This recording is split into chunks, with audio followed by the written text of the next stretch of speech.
My name is Sophie Perez. I'm 27, observant to a fault, and sometimes painfully honest with myself about people I care for. Ryan, my boyfriend of 2 years, has always been charming, funny, and easy to love. Living together for 8 months, I thought I knew him inside out, until Friday night. We were at our usual Friday spot, a bar downtown buzzing with music and laughter. I had plans to meet friends, but it was also our night out, as Ryan insisted. I was sipping my drink, scanning the crowd, when I noticed him. The way he smiled at a girl at the end of the bar, a little too long. A subtle flirtation, nothing overt, yet my chest tightened. He leaned over, hair brushing hers, and whispered something that made her giggle. Then he pulled a tiny slip of paper from his pocket, a napkin, and on it, he wrote something. My gut twisted. A phone number? Written carefully, with a little heart drawn next to it. He handed it to her, smiling as she twirled her hair and laughed. Harmless, he'd probably call it. I didn't confront him, not yet. Instead, I froze for a moment, watching. My mind was already working, cataloging, analyzing, and planning. There was a rhythm to his gestures. Little touches, small smiles, easy laughter, all seemingly innocent, but deliberate. Enough to signal the line he was comfortable crossing, even in our relationship. I walked closer under the pretense of checking my drink, and he looked up. Hey, babe, he said casually. This is... Oh, sorry, I didn't catch your name. The girl, Camila, I later learned, stammered. Camila. She looked at me briefly, confused. Yes, Ryan said, eyes darting between us. This is my girlfriend, Sophie. Dramatic Sophie, I should say. I smiled quietly. I didn't speak. He laughed nervously, oblivious to the tightening grip of tension I felt inside. You just gave him your number, I said finally, calm as glass. Not accusing, not shouting, just stating. Oh, that, Ryan shrugged. We were just talking about fitness stuff. He might join my gym. Totally innocent. And there it was, the casual dismissal. Harmless flirting. I didn't respond. Instead, I studied him, my mind already plotting.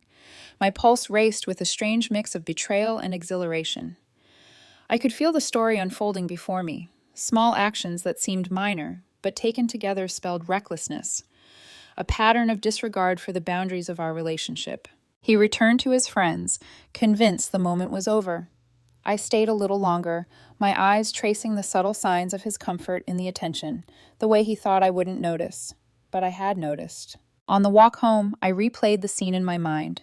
Every laugh, every glance, every flicker of charm he offered freely to strangers. The napkin with the little heart. The way he called it innocent. I felt a chill, not just of hurt, but of calculation. I wouldn't confront him immediately. I wouldn't argue. I would dramatize. Exactly as his words implied, if he thought flirtation was harmless, I would show him just how dramatic that harmless behavior could be when mirrored back. By the time we reached the apartment, I had a plan forming in my mind. The house viewing we had scheduled? Canceled. The Taylor Swift tickets I had surprised him with? Gone. The joint purchase we had been debating? The BMW cosign? Not happening. Every shared plan, every little perk he enjoyed in our life together could become part of the theater I was about to stage. I went to bed that night without a word. Ryan thought everything was fine, that our evening had been ordinary. In reality, I lay awake, thinking through the logistics, the sequence of events, the subtle messages I would send. How to make him feel the weight of what he dismissed so lightly. The foil of his obliviousness only fueled me further. Every smile, every casual touch he considered harmless, had just set the stage for the performance I was about to deliver. My mind raced with scenarios. I could revoke shared accounts, cancel joint plans, control access to little things he didn't realize he relied on. Financial, digital, emotional. He would feel the consequences in every layer of our life. And yet, beneath it all, a twinge of heartbreak lingered. I cared for him once, perhaps still did. But love wasn't blind. I could love someone and still hold them accountable, especially when the small, seemingly harmless actions revealed a larger truth, that he didn't respect the boundaries we had silently agreed upon. As I drifted to sleep, I felt a strange mixture of power and pain. The storm had not yet arrived, but I could already sense the crackle in the air. Tomorrow I would begin, step by calculated step. Every detail would be exact. a reflection of his own disregard. He called it harmless flirting. I would call it dramatic justice, and I would remain calm throughout, observing, calculating, deciding. It wasn't about revenge. Not exactly. It was about clarity, about showing him, and maybe even myself, that I would not be dismissed, ignored, or undermined. It was about dramatizing his casual disregard in a way that could not be mistaken, a performance of consequences as precise as his own little gestures of betrayal. And when it began, he would have no script to follow. He would be unprepared, watching as the harmless actions he thought inconsequential became the very triggers that unraveled the stability he took for granted. I was ready. Saturday morning, I woke up early, the apartment quiet, Ryan still asleep on the couch, oblivious to the storm brewing. I poured myself a coffee, sat at the kitchen table, and let the plan I had crafted the night before unfold in my mind, step by step. This wasn't impulsive, it was deliberate. Every action mirrored his own casual flirtations, the harmless gestures he dismissed, now magnified and returned to him in full clarity. First, the shared plans. The apartment viewing for the upgraded place we had been considering, canceled. Not a word. I opened our rental app, tapped each appointment, and deleted them all. Every open house, every scheduled tour, gone. The tiny thrill of control surprised me. It wasn't cruel exactly. It was logical. He had assumed my silence meant agreement. Now, the silence would speak volumes. Next, the concert tickets. Taylor Swift, the early birthday surprise he had been so excited about, gone. I screenshot the tickets, listed them on a resale site for a quick sale, and watched as the notifications confirmed the transaction. $800, recouped in minutes. It wasn't about the money. It was about turning his casual dismissal of boundaries into tangible consequences. Then came the digital accounts, the realm where we both invested so much of our shared lives. I logged into our Wi-Fi and streaming services, premium fiber, Netflix, Disney+, HBO, all accounts he had access to freely. I revoked his permissions, changed the passwords, and locked his profiles. I paused only briefly to imagine his confusion when he woke, the subtle panic that would ripple through him. The Instagram archive was next. All the photos he had ever posted, curated images of our life together, neatly organized in folders, now inaccessible. I backed them up, removed his access, and saved copies in a private folder. It was symbolic. Everything he shared publicly, everything he curated for validation from the world, now required my permission. He wouldn't know it yet, but that was part of the theater. Even as I executed these actions, there was a strange mixture of satisfaction and heartbreak simmering in my chest. Each click, each cancellation, each revocation of access carried weight, not just in what it took from him, but in what it revealed about us, about how small, seemingly innocent gestures could ripple into consequences far greater than he imagined. I didn't rush. Precision mattered more than speed. I let the morning stretch, letting each action feel deliberate, calculated, and quietly theatrical. It was the kind of drama he had implicitly invited with his casual flirtations, the kind he would now experience on his own terms. By early afternoon, the first ripple of impact had begun. Ryan wandered into the kitchen, coffee in hand, scrolling his phone. "Sophie?" His voice was cautious. "Did you do something with the tickets?" I sipped my coffee, letting him fumble for words. Not an accusation, not a confrontation, just observation. "Yeah," I said calmly. "They're gone. Sold. Quick sale." He blinked, unsure whether to be angry or confused. "Wait, what? Why? I can't believe you." "Remember last night?" I asked softly, letting the silence hang between us. "You said flirting was harmless, so I decided to dramatize it like you suggested." His mouth opened, then closed. I could see the gears turning, but he couldn't quite compute the magnitude of what I had set in motion. The house viewing? Canceled. Streaming accounts? Locked. Instagram archive? Inaccessible. The BMW appointment? Deleted from my calendar. Notification already sent to the dealership. "Sophie, this is psychotic," he stammered, a flush rising in his face. "It's just harmless flirting. It doesn't mean anything." I smiled faintly, calm as marble. "Harmless, you said. So I'm being dramatic, like you implied. For the next several hours, I moved methodically through our shared life. I logged into our calendar and removed all future plans, dinner reservations, even small weekend activities he had penciled in for us. I left subtle messages for him to discover, small notes on his laptop, reminders that said only, dramatic, like you said. By evening, the first hints of his emotional unraveling began. He called friends, asking what had happened. He texted family, half frantic, half explaining. Every explanation led only to more questions, more confusion, and I watched, silently, from the kitchen counter, feeling a sharp, bittersweet satisfaction. He had dismissed boundaries so easily, yet now the consequences were tangible, unavoidable. Even the practicalities he relied on, Wi-Fi, streaming, shared accounts, were disrupted.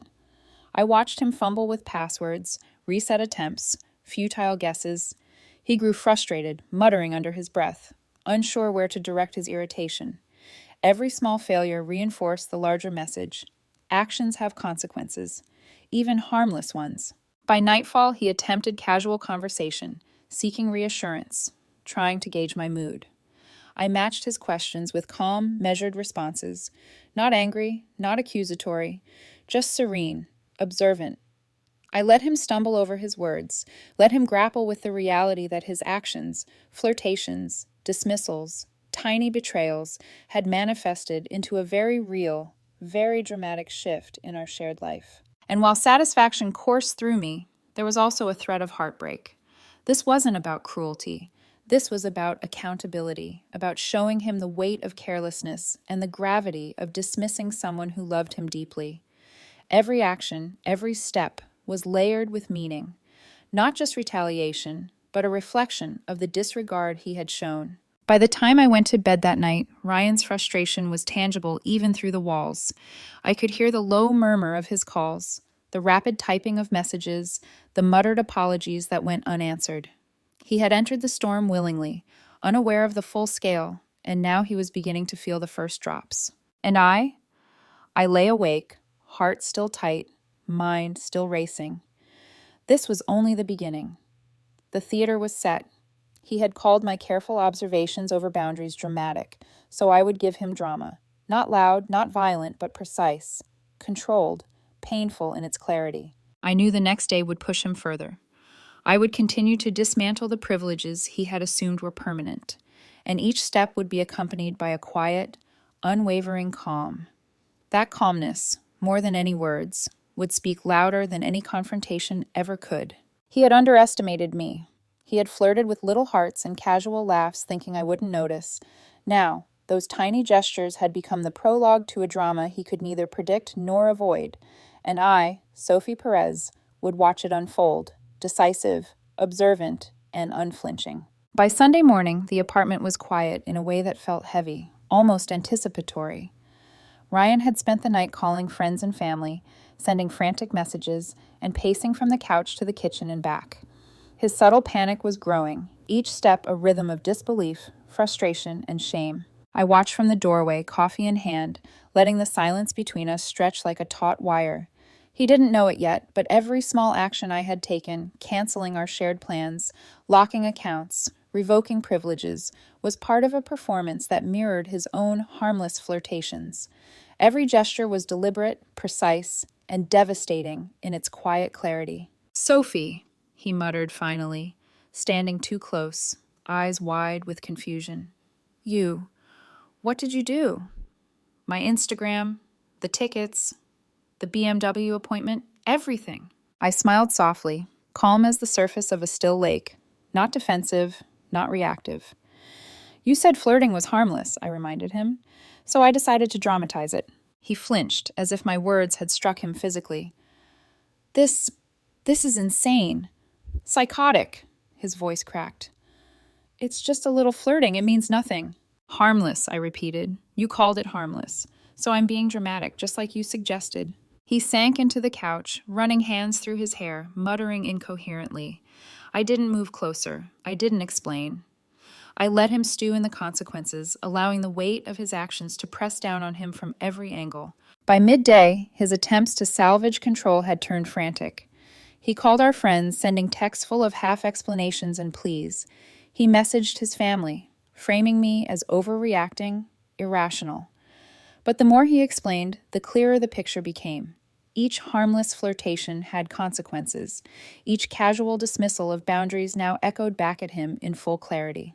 And I stayed calm, observant, calculating. I had woven a delicate lattice of disruptions. Wi-Fi downgraded, streaming accounts locked, shared plans canceled, Instagram photos inaccessible. He could try to navigate it, but every attempt only reminded him of the theater he had unwittingly set in motion. He stumbled from one disruption to the next. Breakfast? Cold? Internet? Slow. Streaming shows? Inaccessible. Our shared calendar? Empty. And each time he looked at me for explanation, I gave him the same calm, precise line. Dramatic, like you said. I could feel the tension thickening, the slow burn of realization building within him, the panic, the frustration, the guilt. It all frothed beneath the surface, visible in his pacing, in the way he flinched at notifications, in the frantic energy that pulsed from his fingers as he typed messages that went unanswered. He tried casual engagement, attempting to reach me with small talk, jokes, half smiles. I met each attempt with a composed expression, letting him twist in the uncertainty he had created. His charm, once effortless, now seemed strained and hollow. The very energy he had used to flirt with others was being reflected back, multiplied. I remembered each instance of his careless attention, each laugh, each twirl of a pen, each casual offering of his number. And now, watching him unravel, I felt a mixture of heartbreak and satisfaction. Heartbreak for the trust that had been eroded. Satisfaction for the clarity that was finally settling over him.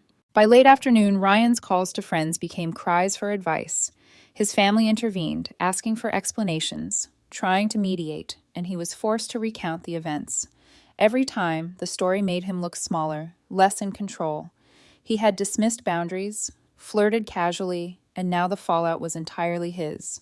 I sat silently, drinking tea, observing. Not gloating, not mocking, just present. The calm in me contrasted sharply with the storm around him. Each step he took in panic only reinforced the lesson. Actions have consequences, and harmless flirtations can cascade into chaos when met with clarity and decisiveness. By evening, his emotional collapse was nearly complete. He could no longer find a foothold, no longer manipulate or charm his way out of the consequences he had created. Friends and family began to whisper, some siding with him, some recognizing the precision in my response. I did not intervene. I let them see what I had orchestrated. Even as he raged quietly to himself, the audience of one, the person who had wronged me, was fully aware of the mirror I had held up. Each locked account, canceled plan, and inaccessible folder reflected his own dismissive behavior. The thrill of control, the sense of power he offered freely to others, had been returned to him in full measure. And yet, despite the satisfaction, there was still a twinge of sorrow. Ryan was unraveling, yes, but he was someone I had once loved deeply. The heartbreak threaded through the empowerment, a reminder that strength often comes entwined with pain. I had acted decisively, but I had not lost my humanity. That night, I wrote a brief note on the kitchen counter in small, precise handwriting.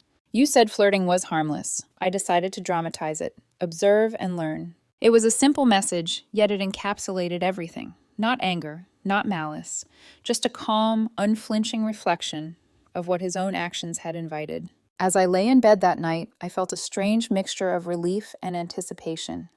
The storm had hit. Ryan was beginning to understand the weight of his behavior.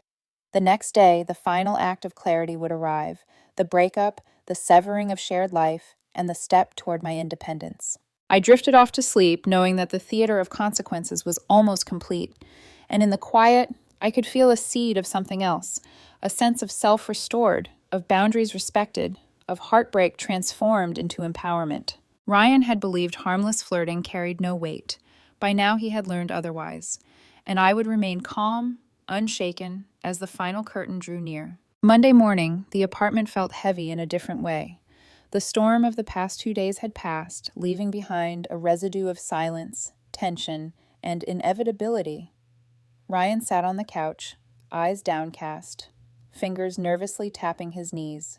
He had run out of friends to call, exhausted family interventions, and the fragile thread of control he once thought permanent had frayed entirely. I walked into the living room with deliberate calm. Coffee in hand, I set it down on the table between us. I didn't wait for him to speak. He barely lifted his gaze.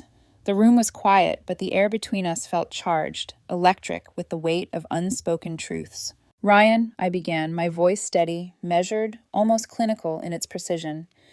"This ends today." His eyes shot up, panic flickering, quickly replaced by guilt and desperation. "Sophie, please, can we just talk? I didn't mean for any of this. It was harmless, I swear." I shook my head slowly, letting the silence answer him. My heart tightened, but I stayed composed. Harmless. That word had cost him more than he realized, and I wasn't about to grant him a reprieve. "You called flirting harmless," I reminded him. "You assumed that small gestures, small lies, small betrayals wouldn't matter. But they do, and now we have clarity." He opened his mouth, stammering, grasping for excuses, apologies, defenses. I let him, not because I was listening, but because I was observing. Each word, each hesitation, each fleeting attempt to reclaim footing only confirmed what I had known all along. The trust had been broken. I rose from the couch, feeling the weight of decision settle fully on my shoulders. "This isn't about punishment," I said quietly. "It's about accountability. And I'm done waiting for someone to recognize the line I set.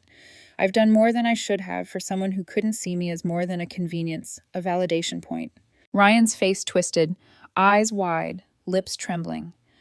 "Sophie, please, I'll do anything to fix this. I'll change. I swear. Just don't leave me like this." I let him stew in this desperation he had invited. My voice softened, almost tender, though unwavering. "Ryan, it's not about changing you. It's about realizing I deserve respect. I deserve someone who doesn't hand out hearts and numbers as if they carry no weight." The silence that followed was profound. He had nothing left to argue with. The evidence of his casual betrayals had been reflected back at him, amplified through consequences. No friends, no accounts, no shared plans, nothing to shield him from reality. "I've already started moving forward," I continued. "A new apartment, my own space. Things you assumed we shared permanently are no longer so. This is my life, Ryan, and I'm taking it back." His voice dropped to a whisper, frail and pleading. "Sophie, don't do this. We can work it out. We can—" I shook my head, a faint, sad smile tugging at the corners of my lips. "No, work it out? The work was never mutual, and now I'm done waiting for someone to see the boundaries I've tried to protect. The only thing left is moving on." By afternoon, the final pieces were in motion. I packed my essentials, clothes, personal items, a few mementos that carried meaning only to me. I left behind nothing that would make him dependent, nothing that tied me to his convenience. A printed spreadsheet of everything I had contributed to our shared life over the past 2 years sat neatly on the kitchen counter. Rent, utilities, gifts, subscriptions, shared purchases, $47,832 in total. At the bottom, a simple note. This was my dramatic investment in someone who called harmless flirting innocent. Consider this my dramatic exit. I didn't wait for him to react. I walked out of the apartment carrying only my dignity, my independence, and the certainty that I had acted decisively. The door clicked behind me, final and resolute. In the following days, Ryan's attempts at damage control became frantic. He called friends, family, even mutual acquaintances, trying to justify, explain, or mitigate. But every story he told only reflected the precision of my actions, the meticulous care with which I had dramatized the harmless behaviors he once assumed would have no consequences. He tried his flirtation network, those casual connections he had relied on for validation. Camilla from the bar, the gym, other acquaintances, all had long since vanished when real support was needed. The small, fleeting attention he had once wielded now proved meaningless. Meanwhile, I began to rebuild. A new apartment, smaller but entirely mine, a rhythm that belonged only to me. Independence, boundaries, clarity. The kind of empowerment that comes not from revenge, but from decisive, unflinching action. I met someone new, someone whose respect was immediate, whose boundaries were clear, whose appreciation did not require theatrics or manipulations. He was not a replacement, not a contrast, just a subtle reminder that life could be different, better, without the undercurrent of betrayal and dismissive charm. Social media updates, once a battlefield, became a distant echo. The accounts I had locked, the photos I had backed up, the consequences of Ryan's harmless flirtations, all that drama now served only as a lesson. Carelessness has weight, boundaries have value, and decisiveness is power. Looking back, I realized something essential. He had called me dramatic, and I had given him drama. Not mindless, angry drama, but carefully orchestrated, deliberate, clear consequences. A mirror held up to his casual disregard, and in that reflection, I had reclaimed myself. I walked forward into the quiet of my new apartment, the city lights twinkling outside the window. No distractions, no chaos, no lingering shadows of disregard. Just clarity, independence, and the satisfaction of acting with both heart and mind fully aligned. The story wasn't finished. Life never is. But the chapter with Ryan was closed, decisively. And for the first time in a long while, I felt fully, completely free.